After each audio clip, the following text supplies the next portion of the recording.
জিম্বাবুয়ের বিপক্ষে ৫ ম্যাচের টি-২০ সিরিজ শুরু হচ্ছে আজ থেকে। সিরিজ শুরুর আগে দলের সমন্বয় ঠিক করতে ৪টি প্রশ্নের উত্তর খুঁজতে হবে বাংলাদেশকে। প্রথম প্রশ্ন, কে হবেন বিকল্প ওপেনার? তালিকায় আছেন দুজন বাঁহাতি তানজিদ হাসান তামিম ও পারভেজ হোসেন ইমন। তামিমের অভিজ্ঞতা থাকলেও ইমনের অভিজ্ঞতা নেই।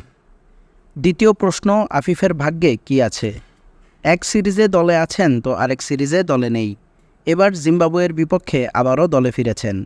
এবার কি বেশি দিন থাকতে পারবেন? তৃতীয় প্রশ্ন, পারফর্ম করবেন তো সাইফুদ্দিন? বিপিএল ও ডিপিএলে পারফর্ম করে জাতীয় দলে ফিরেছেন pace bowling allrounder Mohammad Saifuddin. প্রশ্ন হলো, প্রমাণ করে দলে থাকবেন তো? চতুর্থ প্রশ্ন, পরীক্ষায় পাশ তানভীর ইসলাম। নাসুম ও তাইজুলের পর সাকিব আল হাসানের বিকল্প স্পিনার হিসেবে এবার তানভীর ইসলামের পরীক্ষা। তিনি কি পরীক্ষায় পাশ করতে পারবেন? সকল আপডেট পেতে আমাদের চ্যানেলটি সাবস্ক্রাইব করে আমাদের সাথেই থাকুন।